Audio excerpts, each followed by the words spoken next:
اعوذ باللہ من الشیطان الرجیم بسم اللہ الرحمن الرحیم الصلاۃ والسلام علیک یا سیدی یا رسول اللہ وعلی آلک واصحابک یا حبیب اللہ الصلاۃ والسلام علیک یا سیدی یا نبی اللہ وعلی آلک واصحابک یا نور من نور اللہ۔ حضرات ذی وقار، آج ہم نماز کے حوالے سے گفتگو کریں گے کہ ابتدائی نماز، جب نماز کی ابتدا کی جائے تو نماز میں کھڑے ہونے سے پہلے جو شرائط رکھی جاتی ہیں، جن شرائط کا پایا جانا ضروری ہے، آج ہم اس کے حوالے سے گفتگو کریں گے۔ اس سے پہلے نماز کی تھوڑی اہمیت کے حوالے سے میں بات کرتا چلوں۔ قرآن مجید میں ہے، سورہ بقرہ کے اندر ارشاد فرمایا، الذین یؤمنون بالغیب ویقیمون الصلاۃ، یعنی کہ وہ لوگ جو نماز قائم کرتے ہیں۔ اور ایک اور مقام پر ارشاد فرمایا، وَأَقِیمُوا الصَّلَاةَ وَآتُوا الزَّکَاۃَ وَارْکَعُوا مَعَ الرَّاکِعِینَ، یعنی کہ رکوع کرنے والوں کے ساتھ رکوع کرنے والے، نماز قائم کرنے والے۔ تو ان آیہ مبارکہ سے جو وضاحت ہوتی ہے کہ نماز کی اہمیت و افادیت کتنی ضروری ہے، اس کے حوالے سے۔ اور احادیث مبارکہ میں بارہا مقامات پر جو ہے وہ نماز کی ترغیب بھی دلائی گئی، اور یہاں تک ارشاد فرمایا گیا کہ الصلاۃ معراج المؤمنین، نماز جو ہے وہ مومن کی معراج ہے۔ تو اس حوالے سے بھی جو ہے وہ نبی پاک صلی اللہ علیہ وسلم نے نماز کی ترغیب دلائی۔ اب جو ہم بات اپنے موضوع کی طرف آتے ہیں، جیسا کہ نماز پڑھنے سے پہلے جو شرائط ضروری ہیں، اس کے حوالے سے ہم بات کریں گے۔ فقہاء کرام نے جن چیزوں کو ضروری قرار دیا نماز سے پہلے، وہ 6 چیزیں ہیں، مکمل 6 چیزیں ہیں، جن میں سے سب سے پہلی چیز ہے وہ ہے طہارت، یعنی کہ انسان کا خود کا پاک ہونا، اس کے اوپر جو بدن پر کپڑے ہیں ان کا بھی پاک ہونا، اور جس مقام پر وہ نماز ادا کر رہا ہے اس کا بھی پاک ہونا، یہ ضروری ہے۔ خود کا پاک ہونا مطلب یا تو اس کا وضو اگر اس پر واجب ہے تو وضو کر لے، یا اگر غسل واجب ہے تو غسل کر لے، اپنی مکمل طہارت حاصل کرے، ہر لحاظ سے جو ہے طہارت اس کے لیے ضروری ہے۔ اگر زیر ناف بال بھی اگر اس کے ہیں 40 دن سے اوپر کا وقت گزر گیا، اس کا بھی اتارنا، اور مزید جو طہارت میں چیزیں آتی ہیں ان کا خیال رکھتے ہوئے اپنی بدن کی پاکی حاصل کرنا، یہ ضروری ہے۔ نمبر 2، کپڑوں کا پاک ہونا، اس لحاظ سے کہ انسان کے کپڑوں کے اوپر کسی قسم کی کوئی نجاست جو ہے وہ نہ لگی ہو، کہ پیشاب کے چھینٹے نہ ہوں، یا کسی قسم کی کوئی بول و براز، ایسا کوئی جو ہے نا وہ نجاست اس کے کپڑوں پہ نہ لگی ہو جو مانے نماز ہو۔ تو اس چیز کا بھی خیال رکھتے ہوئے کپڑوں کا بھی صاف ہونا، ستھرا ہونا ضروری ہے۔ اگر میلے کچیلے ہیں کہ ان پر نجاست نہیں لگی لیکن میل ایسی ہے، تو نماز تو ہو جائے گی لیکن ناپسندیدگی کے ساتھ، کیونکہ لوگوں کو جب انسان پسند نہیں آتا، اگر ہم کسی جگہ محفل میں جائیں تو ہم صاف ستھرا لباس پہننے جو ترجیح دیتے ہیں، تو یہاں تو بارگاہ ہی بہت بڑی ہے، تو یہاں پہ بھی جب انسان جائے تو صاف ستھرا لباس پہن کر اس کی بارگاہ میں کھڑا ہو۔ تو صاف ستھرا لباس اور پاک لباس کا پہننا جو ہے یہ ضروری ہے۔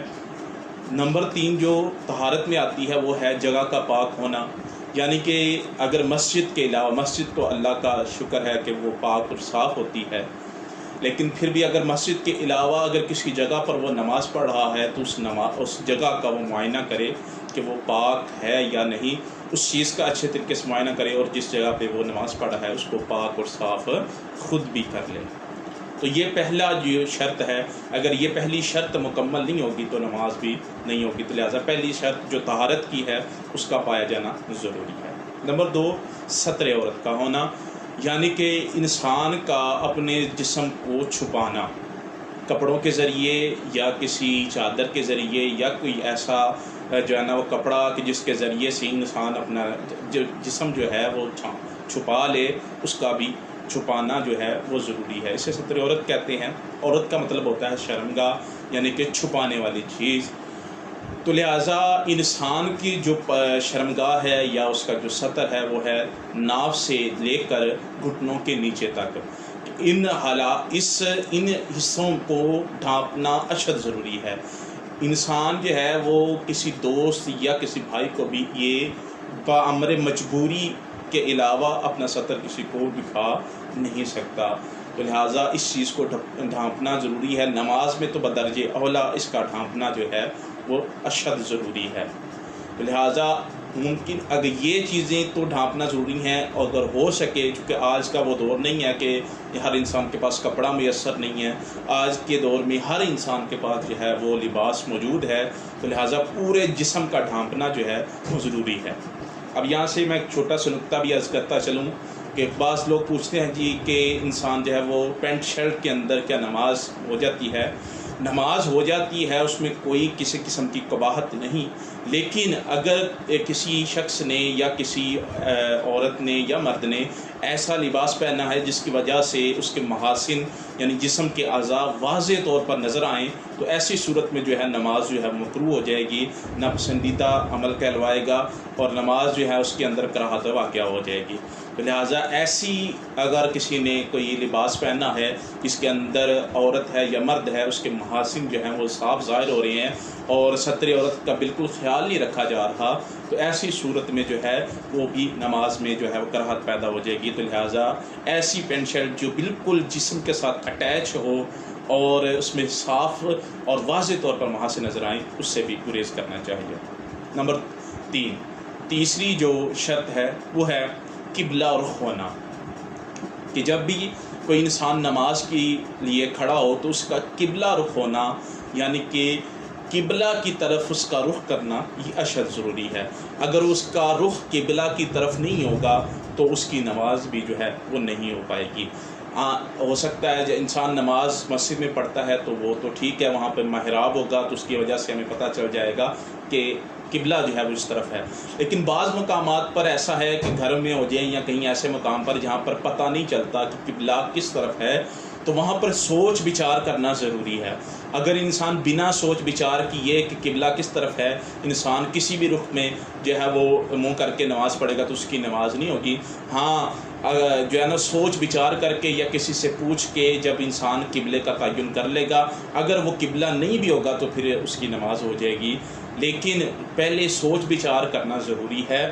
سوچ بچار کیے بغیر جو ہے وہ قبلہ رخ ہو کے اگرچہ وہ قبلہ رخ بھی ہوگا لیکن چونکہ وہ اس کو علم نہیں تھا تو اگر وہ نماز پڑھ لے گا تو اس کی نماز نہیں ہوگی. تو لہٰذا اس چیز کا بھی خیال رکھنا ضروری ہے. نمبر 4 میں آتا ہے انسان کا نیت کرنا، کہ نیت اس کی ضروری ہو کہ وہ کون سی نماز ادا کرنے کے لیے جا رہا ہے. دل کے ارادے سے اس کی نیت ضروری ہو. مثلاً کئی انسان جو ہے وہ یہ نیت کر کے انسان جائے کہ جی میں فجر کی نماز پڑھنے کے لیے جا رہا ہوں، یا ظہر کی نماز پڑھنے کے لیے جا رہا ہوں، یا عصر کی نماز پڑھنے کے لیے جا رہا ہوں، یا مغرب کی یا عشاء کی. تو جو نماز انسان نے پڑھنی ہے اس کے لیے اس کی نیت ضروری ہے. الفاظ کے ساتھ اگر منہ کے ساتھ زبان کے ساتھ اگر وہ اقرار کر کے نیت کرتا ہے تو یہ تو بدرجہ اولا بات ہے، لیکن دل کے ارادے سے اس کی نیت تو یہ ہونی چاہیے کہ اگر کوئی انسان اچانک اسے پوچھے کہ کون سی نماز پڑھنے والے ہو تو وہ اس کے اوپر غور و فکر نہ کرے کہ جی میں تو یہ کیا نام ہے میں تو یہ والی نماز پڑھنے آیا ہوں. ایسا معاملہ نہ ہو. اچانک جیسے ہی پوچھا جائے کہ جی کون سی نماز پڑھنے آپ کہے جی میں ظہر کی پڑھنے آیا ہوں. جیسے پوچھا جائے جی کون سی نماز پڑھنے آئے تو کہ جی عصر کی پڑھنے آئے. یعنی کہ اس میں بغیر تاخیر کے جواب آپ دے سکیں کہ میں یہ والی نماز جو ہے وہ ادا کرنے آیا ہوں. 5ویں اور جو اہم ہے وہ ہے وقت کا ہونا. وقت کا ہونا بھی ضروری ہے. مطلب یہ ہے کہ فجر کا وقت ہو، جو نماز ہم پڑھنے آئے وہ وقت وہ اگر ہم فجر پڑھنے آئے ہیں تو اس کا فجر کا وقت بھی ہونا ضروری ہے. ہم نیت کر کے نکلتے ہیں جی ہم فجر کی نماز پڑھ رہے ہیں تو پھر اس کا وقت ہونا بھی ضروری ہے. اسی طرح اگر ظہر کی پڑھنے آئی ہیں یا عصر کی پڑھنے آئی ہیں یا مغرب اور عشاء کی تو اس وقت کا ہونا بھی ضروری ہے. اس وقت سے پہلے اور نہ بعد میں، وقت سے پہلے نہ بعد میں کوئی بھی نماز نہیں ہوگی. ہاں قضا تو ہو جائے گی لیکن ادا نماز جو ہے وہ وقت کہ نہ تو پہلے ہوگی نہ وقت کے بعد ہوگی، وقت میں نماز جو ہے وہی وقت کی ہی نماز، تو وقت کا ہونا بھی ضروری ہے۔ بعض مقامات ایسے بھی ہیں جہاں پہ وقت کا خیال نہیں رکھا جاتا، مطلب ایسے ممالک ہیں جہاں پر دن ہی دن رہتا ہے یا رات ہی رات رہتی ہے، یا دن زیادہ لمبا ہوتا ہے رات تھوڑی رہتی ہے، تو ایسے حالات میں جو ہے وہ دیکھنا پڑے گا، اس کا وقت کا اعتبار کرتے ہوئے جو ہے وہ نمازوں کا تعین کرنا پڑے گا۔ لہٰذا جہاں پہ جس نماز کا وقت میسر ہے اور وہ ملتا ہے وہاں پر ویسی ہی نماز ادا کرنی ہوگی۔ اگر کوئی ایسا وقت میسر نہیں آتا جہاں پر انسان ہے تو وہاں پہ وہ نماز بھی نہیں ہوگی۔ تو یہ 5 جو ہیں وہ شرائط ضروری ہیں۔ آخری جو شرط ہے وہ ہے تکبیر تحریمہ۔ تکبیر تحریمہ کا مطلب یہ ہوتا ہے کہ اپنے اوپر جو حلال کردہ چیزیں ہیں، مطلب کسی سے گفتگو کرنا، کھانا پینا، یا جو چیزیں حلال ہیں انسان کے لیے وہ خود پر حرام کر لینا، یعنی کہ جب انسان نماز کے اندر ہوگا تو ان چیزوں کو کرنا جو ہے وہ جائز نہیں ہوگا۔ اگر وہ کرے گا، مطلب کسی سے گفتگو کرے گا، کسی کے سلام کا جواب دے گا، یا کھائے گا یا پیے گا، یا کوئی ایسا عمل کرے گا جو نماز کو فاسد کرتا ہو، تو وہ چیزیں جو ہے چونکہ نماز کے اندر جائز نہیں ہیں، تو اس لیے تکبیر تحریمہ کہہ کے انسان ان چیزوں کو اپنے اوپر حرام کر لے گا، مطلب وہ ان چیزوں سے خود کو انسان روک لے گا۔ تو لہٰذا یہ تکبیر تحریمہ بھی جو ہے یہ انسان کے لیے شرائط میں شامل ہے جب وہ نماز پڑھنے کے لیے۔ تو یہ 6 جو ہیں یہ شرائطیں ضروری ضرور ہیں۔ جب بھی انسان نماز کے لیے آئے، اس کے لیے نماز پڑھنے کے لیے، تو ان 6 شرائط کا ضرور خیال رکھے۔ اللہ تبارک و تعالیٰ سے دعا ہے کہ ہمیں عمل کی توفیق عطا فرمائے۔ جزاکم اللہ خیرا و احسن الجزاء۔